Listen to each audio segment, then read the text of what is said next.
Good morning, Wheaton Academy. It's November 15th, and this is our 11th YTV episode of the school year. I'm your host, Tyler Abrams, and in today's episode, we'll speak a different language. We'll give you an inside look into our girls' basketball team. But first, as our nation reels from the tragedy at Astroworld last week, one local school mourns the loss of two of its alumni. Sienna Davis has more. Travis Scott is a hip-hop and rap artist born in Houston, Texas. At the age of 30, Scott has grown a massive platform through the art of music. His most recent album, titled Astroworld, was released in 2018. Astroworld is at a total of over 5 billion streams on Spotify, with top song Sicko Mode accumulating over 1.3 billion plus streams. Just over a week ago, on Friday, November 5th, Scott hosted a concert called the Astroworld Music Festival located in his hometown. With the concert hitting past max capacity and having over 50,000 attendees, things quickly started to get out of hand. Concert goers started surging and pushing towards the stage, resulting in people falling and becoming unconscious. The event got so out of control that, according to New York entertainment news source Vulture, there were 9 deaths, as well as many others hospitalized with injuries. 2 of those that passed away were graduates from nearby Neuqua Valley High School in Naperville: Franco Patino, age 21, and Jacob Jernick, age 20. In response to this tragedy, the principal of Neuqua Valley tells the Daily Herald, "National tragedies rarely hit our community like they did this past weekend. This hits home in many ways. Young people with a potential, a friendship forged at our school, advancing their studies in colleges, attending a concert, and celebrating a birthday." Scott responded to the event the following Saturday morning on Twitter, saying, "I'm absolutely devastated by what took place last night. My prayers go out to the families and all those impacted by what happened at the Astroworld Festival. Houston PD has my total support as they continue to look into the tragic loss of life.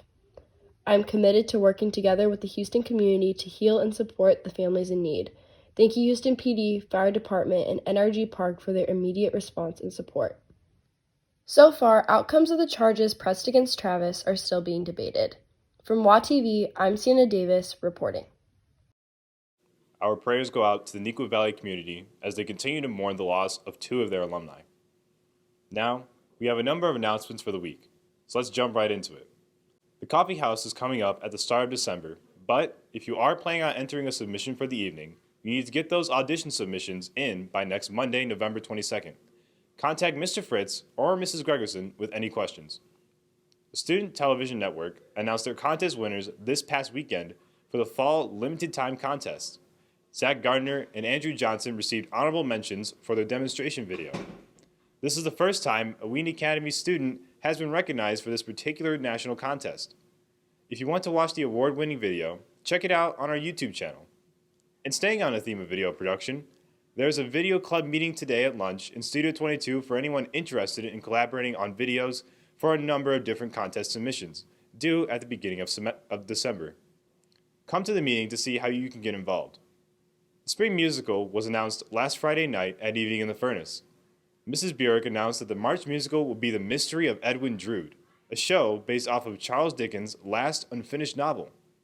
Audition information will be given through Student Center in the upcoming week. And finally, the girls' basketball team will begin their season at home with a Thanksgiving tournament this Thursday, Friday, and Saturday. All games are slated to begin at 7 p.m. For more on girls' basketball, here's Wesley Kersey. With the girls' basketball team starting their season off on Thursday, they have been working very hard to prepare for the season ahead of them. Miss Carwell is returning to coach the team this year and is especially looking forward to working with such a great group that is full of energy. So I'm really looking forward to being back on the court, coaching the girls. I didn't get to coach last year, so we've got a great group of girls that came out this year, some new athletes that are on the court, and just our returners. So I'm glad to be back on the court with them. I'm excited for their energy they've already had in practice as we count down our first game, that is on Thursday. As the season quickly closes in, the team is primarily focused on building chemistry and working towards playing really great team ball. So our biggest focus right now has been our communication in practice. I've got a group of girls that really like to talk and communicate, but transitioning to that on the court of what that looks like so we are game ready. Our other area of focus this season we know is just going to be our transition offense, getting up the court as quickly as possible. I think this is the fastest group of girls I've ever coached. So I'm excited to watch that play out in games. I'm watching that play out in practice every day. So I'm just looking forward to our first game to put everything we've been practicing for the last 2 weeks into practice. The team officially kicks off the start of the winter sports season here at Wheaton Academy on Thursday. It'd be great to get an awesome crowd to show up to support the team and all the hard work that they're putting into their craft. I want to wish the girls the best of luck and hope that they'll have an incredible season this year. The girls' basketball tournament isn't the only thing happening this upcoming weekend at Wheaton Academy. Our fall musical, Little Women, has performances on Thursday, Friday, and Saturday night as well. Sophie Shelton gives us more.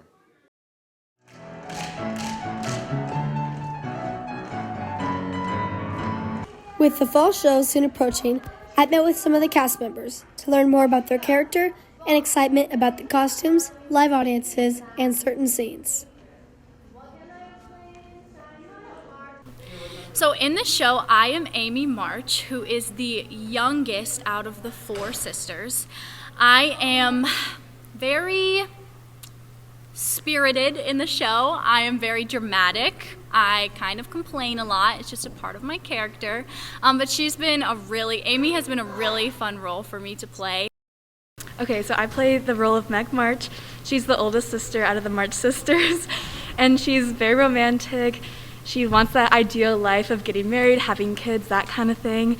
And yeah, she kind of just watches over the other sisters too, and when their mother is not here, she kind of acts as a mother figure also. So my role in this year's fall show is Mr. Brooke, who is the romantic interest of Meg March, the oldest of the four March sisters. With the show quickly coming up, we asked some cast members what they are most excited for. Pretty excited for the day I proposed. It's a big moment for me. Never proposed to a woman before, so it's a big moment. Getting down on that knee, proposing. Probably most excited for that scene. Honestly, just wearing the big poofy dresses. It's just like, they're so pretty, and I just always have wanted to wear those big poofy dresses, and so it's like a dream come true. They're so magical, and I can't wait. I think that one of the things that I am most excited for about this show is the audience that we get to have and the big audience that we get to have, because since COVID, we have not had an show that's been indoors with a really big live audience. So I'm so excited for that. Sounds like the fall show will be super fun. I hope to see you all there. From Watt TV, this is Sophie Shelton and editors Gabby Mitchell and Grace Platt. Being grateful is not only a Thanksgiving tradition, but for many, gratitude is a part of a biblical worldview. And who better to reflect on his own life than Mr. Musso? Hi, this is Aitam Nasser from Watt TV, and Mr. Musso is head of the Bible department here at Wheaton Academy. He teaches doctrine, preaching, and discipleship. During a time when Thanksgiving is coming up, we want to be grateful for the things around us. And Mr. Musso is a great example of someone who is grateful throughout his journey. This is my 9th year at Wheaton Academy. What led to me being here is I was at seminary in Denver, Colorado, and I was actually a full-time pastor at a church. And as I was going through that trajectory, I realized that being a pastor at a church and preaching wasn't going to be the thing that I wanted to do. And so I started to look around at how could I take my seminary degree and apply it to a place. And that just led to school, and Wheaton Academy just came up, and it just ended up being here. My faith became important to me when I was in high school. And then I remember this one moment in college. I was working at this camp called Kanakuk, and someone who was over me at camp, just in passing, looked at me and said, I could see you working in youth ministry and impacting high school kids for Christ. And for whatever reason, that statement just stayed with me for years and years and years, and it kind of launched me in a trajectory of investing in not only ministry, but spending a lot of time around high school kids. And that took a lot of forms. For a while, I worked in a youth ministry. For a while, it was in a camping ministry, and then after seminary, it just ended up leading to being in the classroom. I've had a lot of people who've influenced me in different places at different times, but I think the one consistent influence I've had has been my family.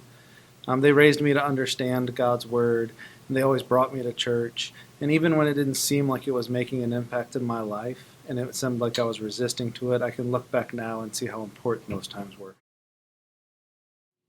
It's hard enough to recognize a different language, but do you think you could also figure out what one of those words mean? Marielle and Hannah quizzed some students and staff. What's up, Wheaton Academy? Me and Hannah Watson had the chance to go around Wheaton Academy, quizzing students and teachers whether they know their languages and their animals.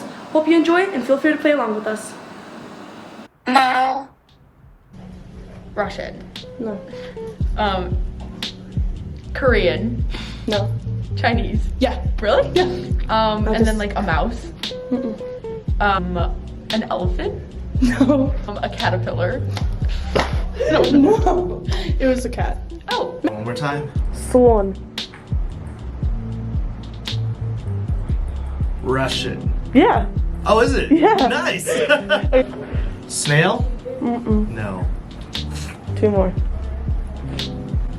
A bear. Gosh. Can I get a clue? They live in Africa.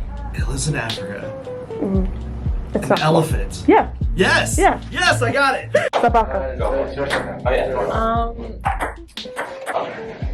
Italian. No, that's not. Russian. Yeah. Oh. That's what the animal is. Sabaka. I have been trying. Zebra. No. Horse. No. 1 more. Sabaka. Well, Mega SWAT mode has been activated. No. why don't you get try for dog? Yeah. Tiburón. Sounds like Korean, and I think you're saying tiger. No. It's Swedish, and I think you're still saying tiger. No. It's Russian, and you're saying puma. No. It's Spanish and I'm saying shark. Oh, no, there you go. Chiripaja. Bird. No. Chimpanzee.